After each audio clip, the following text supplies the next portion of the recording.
thank you very much. It's great to have the Prime Minister of Australia. Fantastic place. A lot of friends over there, and this is one of them right here. The Prime Minister is, as you know, Anthony Albanese, and he's highly respected. Done very well in his election, and I hear you're very popular today, right? I mean, it varies from day to day, but with all of us. But he's done a fantastic job as the Prime Minister. We're here to talk about trade, submarines, lots of other military equipment. They're big orderers of our great military equipment. We have the best equipment anywhere in the world by far. And, ooh, you got to watch that. Watch that. You're not allowed to break that. That mirror is 400 years old. The camera just hit the mirror. I just moved it up here special from the vaults, and first thing that happens, the camera hits it. Hard to believe, isn't it? Hard to believe, but these are the problems in life.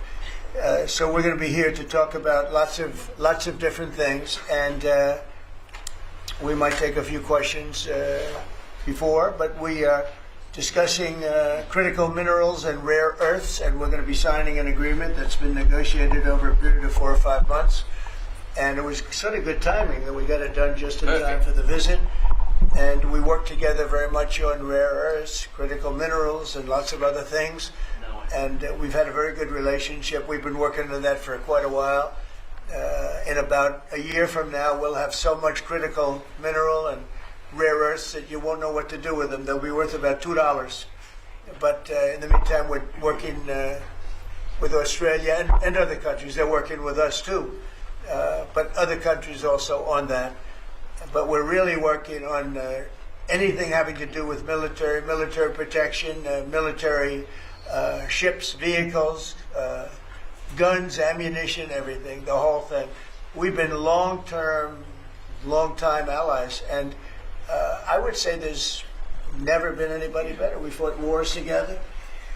We never had any doubts, and it's a great honor to have you as my friend. It's a great honor to have you in the United States of America. Please, would you like to say something? Well, thank you so much, Mr. President, for the invitation here to the White House and for showing us around the improved Oval Office, and for what you're doing around here as well, and for the great honour as well of my delegation staying just across the road. We could have walked, but they didn't let us.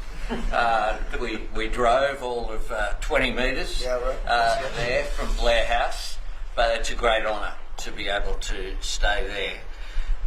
We are great friends and we're great allies, and this is a relationship that's been forged in the battlefields of the world. We have stood side by side for freedom and democracy, and congratulations, I must say, Mr. President, on the work that you've done with the Middle East. It's an extraordinary achievement. And on defence, we've already had a discussion about taking it to the next level.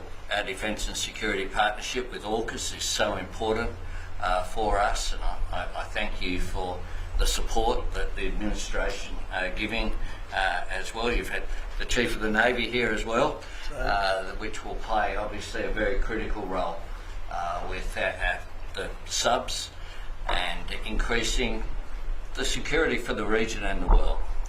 And our economic relationship is so important. The US has a trade surplus with Australia, as you know, and we can continue to take what is every opportunity to improve the relationship even further and make it even stronger. And today's agreement on critical minerals and rare earths is just taking it to the next level, seizing those opportunities which are before us to take our relationship to that next level. And it's been fantastic, the contact that we've had together, the friendship that we've developed. And Australians love America, and I think Americans kind of like Australia too. We do. And as we go forward, I think that today will be seen as a really significant day in our relationship. So I thank you very much, Mr. President. Well, thank you very much, Anthony. It's an honor to sign this, and we'll do it now. And then we'll take some questions. Some good ones, I think.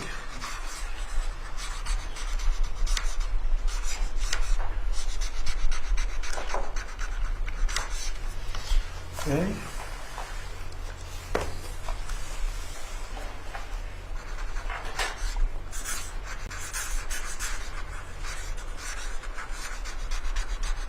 Well, this is a $8.5 billion pipeline that we have ready to go. That's right. It's all ready to go. Just getting started. And we're doing a real job on rare earth and many other things. Perhaps I could ask John to say a few words and then we'll exchange papers. But just how are we doing on your naval purchases and all of the submarines that we're working on with Australia? How's that going? Thank you, Mr. President. Obviously, Australia is a very important ally of ours in the Indo-Pacific and in every battle. They fought with us since World War I and have always been side by side. The facility that they're building, Surf West, is critical and very important to our ability to project power in the Indo-Pacific and work with our allies. So we're working very closely. I think what we're really trying to do is take the original AUKUS framework and improve it for all three parties and make it better and clarify some of the ambiguity that was in the prior agreement. So it should be a win-win for everybody. So, And the submarines that we're building for Australia are starting to really move along, right? The process is getting very exciting, isn't it? we're getting better. That's good. Very good. It's going to be great. Thank you very much. Maybe we'll hold this up. Okay.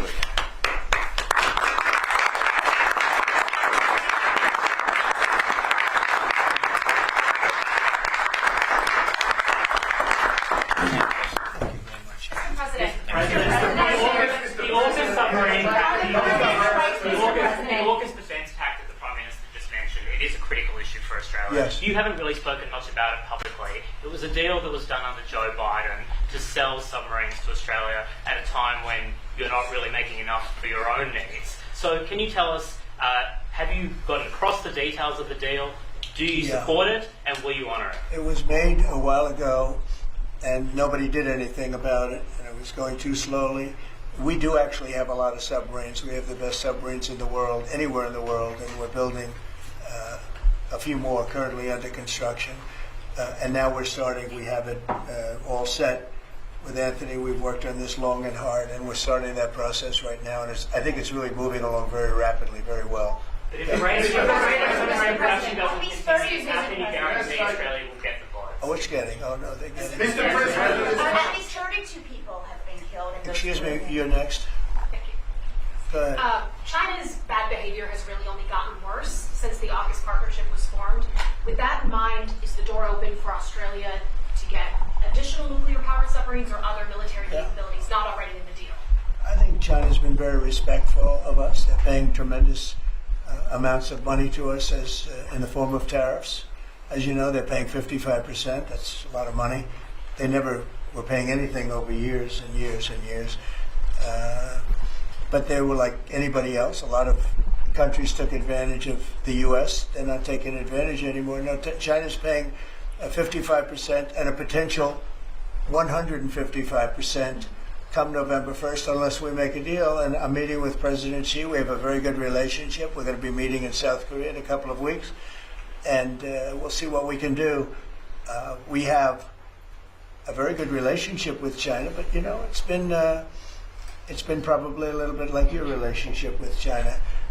They try and take advantage, but most countries do. I mean, I can say the European Union took advantage, but not anymore. We worked out a very fair trade deal. Japan, we worked out a very fair deal.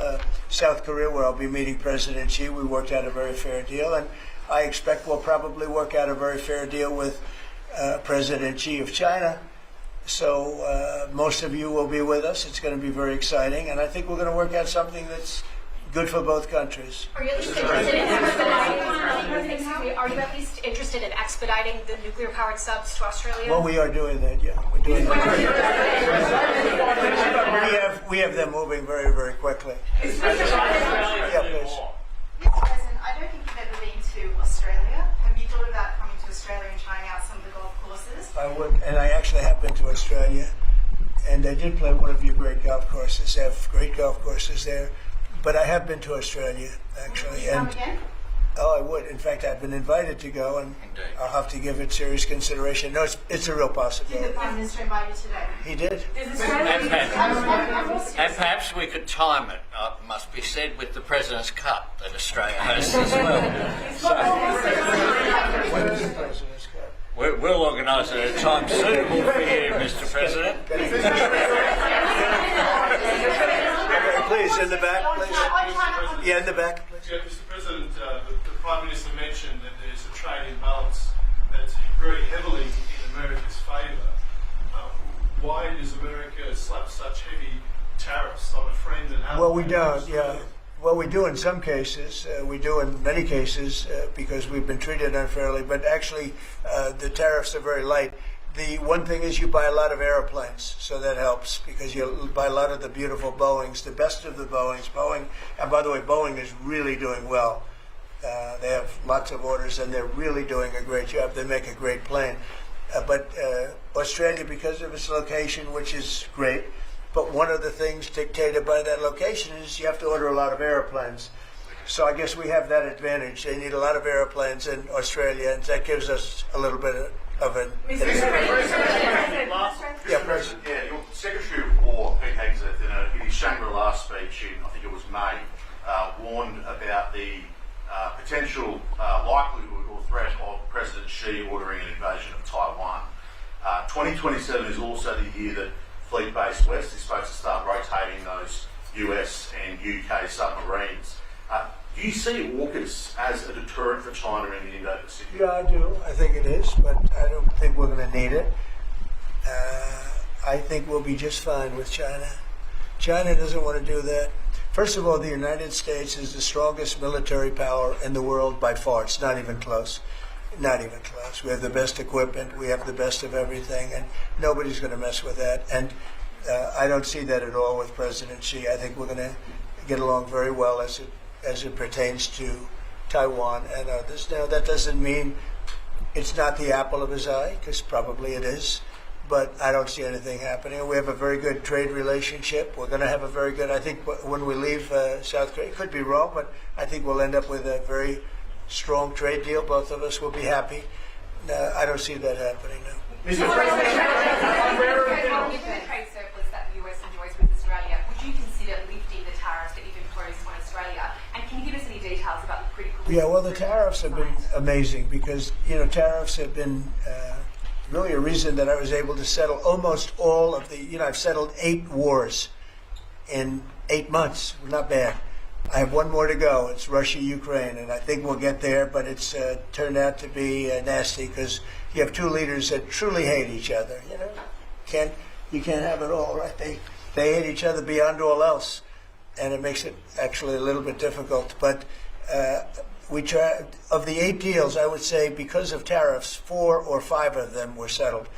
It's an amazing thing, the power of tariffs in terms of our country. But tariffs have always been used against us. We never use them against anywhere else. And now you have a president that for national security reasons and other reasons is using them. And we've become a very rich nation again and a very secure nation again. But we've also become a nation that used that power of tariffs and the power of trade to settle 5 of the 8 wars that I settled. I settled 8. I'm very proud of that. Nobody else has settled 1. I don't think there's been an American president that settled 1. I think there probably hasn't been outside of the 2 countries involved, or however many are at war. I don't think there's ever been an outside country that settled a war, period. So I settled 8 in 8 months. I'm proud of that. Now, in the meantime, I'm running a country that's right now we're the hottest country anywhere in the world. We were dead. A year and a half ago, we were a dead country. Now we're the hottest country in the world, economically and otherwise. So.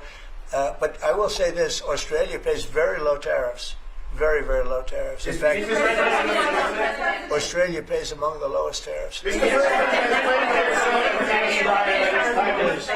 Mr. President, there's been concern in Australia that it's taken 9 months to get this meeting. Have you had any concerns with this administration, with its stance on Palestine, climate change, or even things the ambassador said about you in the past, the Australian ambassador? I don't know anything about him. I mean, if he said bad, then maybe he'll like to apologize. I really don't know. Did an ambassador say something bad about him? Don't tell me. I don't know. Where is he? Is he still working for you? Yeah. You said bad? The before I took this position, Mr. President. I don't like you either. I don't, and I probably never will. Go ahead. No, you went. Go ahead, behind you.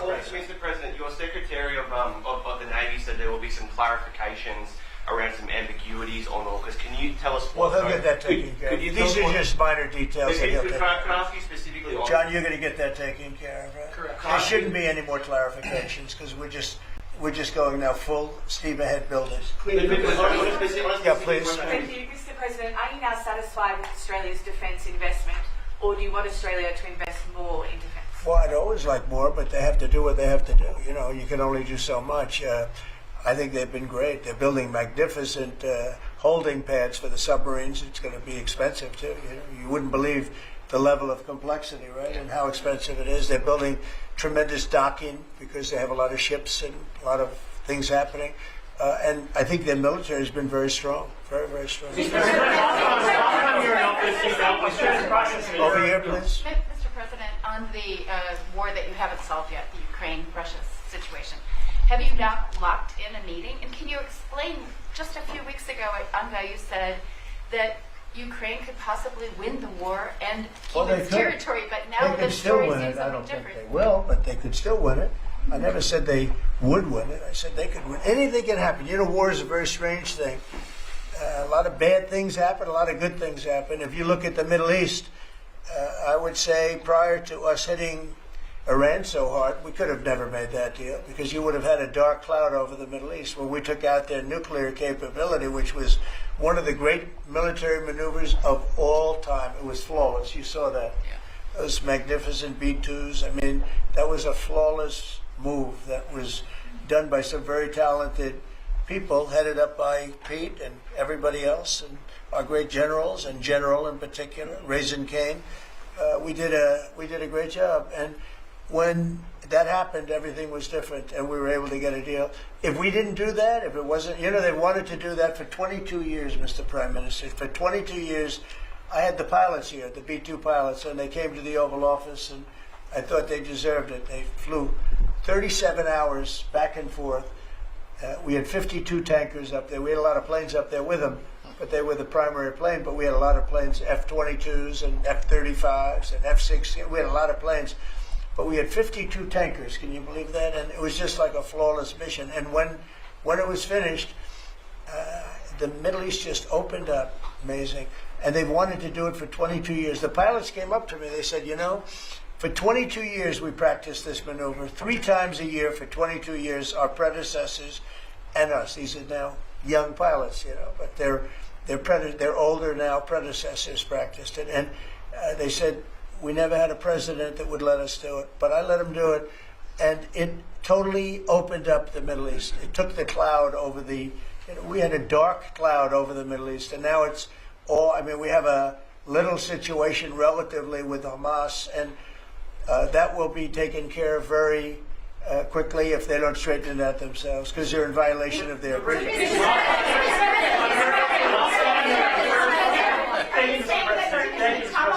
On rare earth minerals, Australia is one of the only places in the world that processes rare earth minerals. Yeah, it's good. Could there be an agreement? China has 90% of the processing. Could there be an agreement over processing rare earth minerals with Australia? Sure, that's what we're doing. And it's part of the agreement. Can you say with certainty Go ahead, please. that all Yeah. On a follow-up on Taiwan, there are reports that you will come up, or China is pressuring you to not support independence for Taiwan in exchange for a trade deal. Well, I'm not going to talk about that. What I'll talk about, you and I will have that discussion in a couple of weeks when I'm in South Korea with President Xi. We're going to be talking about a lot of things. I assume that's going to be one of the things, but I'm not going to talk about that now. Yeah, please go ahead. Mr. President, you just alluded to the violence in the Middle East. What steps is the administration taking to maintain the ceasefire? Well, a lot of steps, and right now it's in the hands of others. You know, we have 59 countries that agreed to the deal. We have a peace in the Middle East for the first time ever. We made a deal with Hamas that, you know, they're going to be very good, they're going to behave, they're going to be nice, and if they're not, we're going to go and we're going to eradicate them if we have to. They'll be eradicated, and they know that. So they went in, and I don't believe it was the leadership, but they had some rebellion in there among themselves, and they killed some people, a lot of people. But this is a violent group. You probably noticed over the last 100 years, this is a very violent group of people. And they got very rambunctious, and they did things that they shouldn't be doing. And if they keep doing it, then we're going to go in and straighten it out, and it'll happen very quickly and pretty violently, unfortunately. On the Yeah, just following up on that question, when you say we are going to eradicate Hamas, who is we? Does that include American boots on the ground? No, it won't be on the ground at all. We don't need to, because we have many countries, as you know, signed on to this deal. The way I view it, 59 countries, and unanimous. There's never been, nobody ever believed us. Countries that 4 months ago didn't like each other, and now they're all aligned together. I mean, we've had countries calling me when they saw some of the killing with Hamas, saying we'd love to go in and take care of the situation ourselves. In addition, you have Israel would go in 2 minutes if I asked them to go in. I could tell them, go in and take care of it. But right now we haven't said that. We're going to give it a little chance, and hopefully there will be a little less violence. But right now, they're violent people. Hamas has been very violent. But they don't have the backing of Iran anymore. They don't have the backing of really anybody anymore. They have to be good. And if they're not good, they'll be eradicated.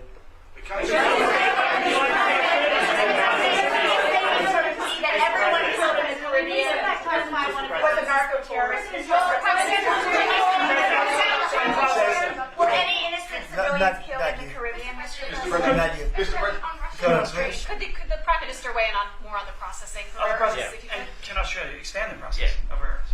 Absolutely we can, and we have the capacity to do so, and part of this deal is very specific, $8.5 billion pipeline. There'll be $1 billion contributed from Australia and the United States over the next 6 months with projects that are immediately available.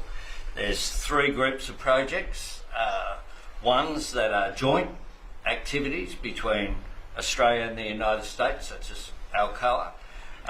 Secondly is projects that will be US investment, that the US will undertake in Australia, including processing, and then ones that Australia will undertake, some as well. One of them is Australia, the US and Japan as well. So what we're trying to do here is to take the opportunities which are there. Australia has had a view for some time, a bit similar to putting America first. Right. Our plan's called A Future Made in Australia, which is about not just digging things up and exporting them, but how do we make sure that we have across the supply chains with our friends being able to benefit, seize those opportunities. So we certainly see part of what this is about isn't just digging things up, it's also about processing, including the joint ventures between Australia and the United States. Can the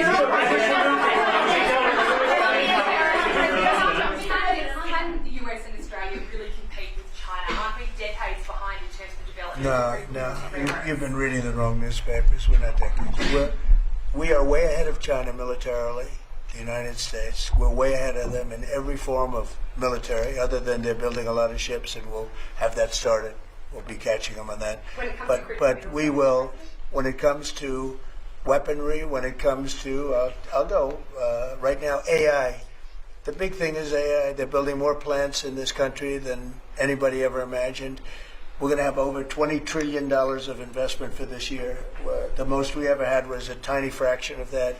As an example, Biden, who's the worst president in the history of our country by far, by the way, but they were less than $1 trillion for 4 years. We're already now breaking $18 trillion of investment in 8 months. 18 trillion. No country in history has ever done that.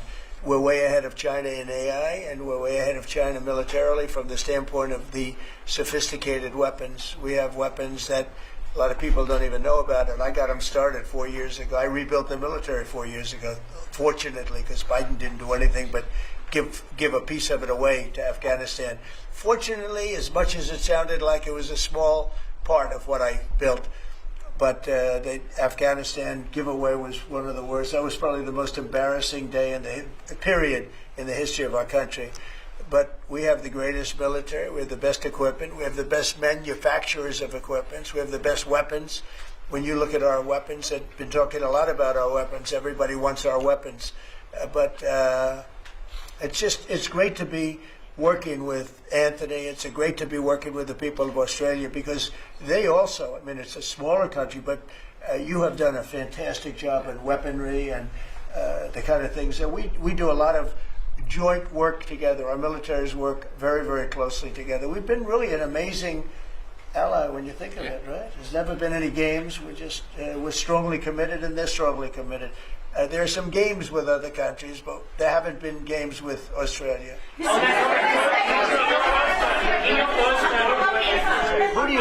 Where do you come from? I'm from Australia. Who are you The with? Sydney Morning Herald. Nasty guy. Go ahead. Oh, sorry, I was just going to ask a question. All right, go ahead. On your first term, you worked with two Australian Prime Ministers, Scott Morrison and Malcolm Turnbull, you might remember. They were from same side of politics as you, Mr Albanese's different side. Can you tell us a bit more about what it's like to work with Mr Albanese compared to those two? Well, I got along. I mean, that wouldn't be fair because, the man on my right has a big advantage. You know that, right? But I think he's doing a really good job, and we've had a very good relationship. I don't want to compare one with the other, but I'll tell you, this one is. They really have a great prime minister. Thank you. Okay, was that a Thank good you. statement? I'll use it in my ads in 28.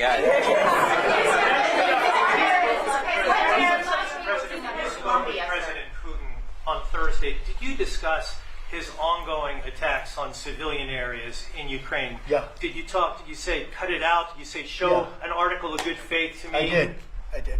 But as you know, most of the people dying are soldiers. The soldiers that are dying in Russia and Ukraine, it's unbelievable. 5,000 to 7,000 a week. Can you believe it? And I look at that and I say it's pretty amazing. But in addition to that, there are attacks on Kiev and some of the other places. And it's human lives, but the big number of human lives are soldiers that are being killed in the battlefield. Anywhere from 5,000 to 7,000, sometimes more than that every single week. It's not even believable. It's a bloodbath. It's the worst since the Second World War, the worst number of people. And it doesn't affect us in any way. We don't pay anything because now they pay us for the weapons that they get. The NATO is paying us for the weapons, as you know. It doesn't affect. I guess you could say that's a positive thing. They pay us, but I'm not interested in that. I did straighten it out. Biden gave them $350 billion. Can you believe it? And all they did is get deeper in. It's a shame. Gave them $350 billion. A lot of lives were lost. That's a war that would have never happened if I were president. But we do speak about that. I speak about all of the lives, but I do speak about the civilian lives. Yeah. The First Lady has done such an amazing job on Ukrainian children who were abducted by Russia. Would you support Senator Lindsey Graham's bill to declare Russia a terrorist state? And you have within your power the most powerful man on earth. Why don't you just enable Ukraine to finish this war tomorrow? Well, if you knew anything about what you were talking about, you'd be able. You do. I don't think you do, really. I don't think you do because it's a little more complicated than that. But it sounds easy. We're in the process of trying to make a deal. If we make a deal, that's great. If we don't make a deal, it'll be a lot of people are going to be paying a big price. Quiet. Go ahead. A question to both of you, if you don't mind. I love his haircut. I'm going to try that. No, I love it. Go ahead. So, as we all know, China controls 90% of the global supply of critical minerals. They have launched attacks on Australian companies, primarily Lynas Rare Earths. What will happen to China if they don't play fair with this? So, it's a very interesting question. We have a tremendous power, and that's the power of tariff. And I think that China will come to the table and make a very fair deal, because if they don't, they're going to be paying us 157% in tariffs. Right now, they're paying 55 to 57%. When I was first president and first term, we had the greatest economy we've ever had. And as you know, people don't write too much about it, but China paid us hundreds of billions of dollars worth of money for tariffs. Biden left it, but he didn't enforce it. He gave exceptions to almost everything. And so he left the tariffs, but he didn't really collect the numbers that he should have collected, and because he didn't know what the hell he was doing. So now the tariffs are much higher on China than they were before, and they're high on other countries depending on whether or not we like that country or we get along, and that's for national security purposes.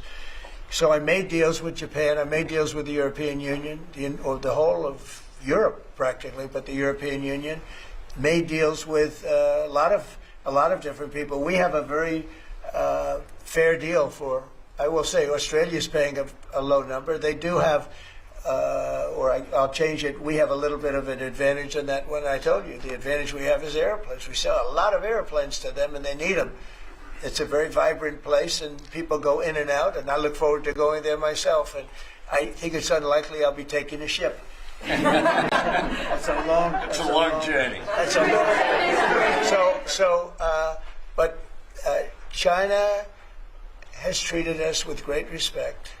Now, in the past, they didn't treat other presidents with great respect. They would take hundreds of billions and even trillions of dollars out of the country, and they would spend it and build their military. Now they're treating us with great respect. Now, we'll see what happens. I said, if we don't make a deal, I'm putting on an additional 100% on November 1st. I think we'll make a deal.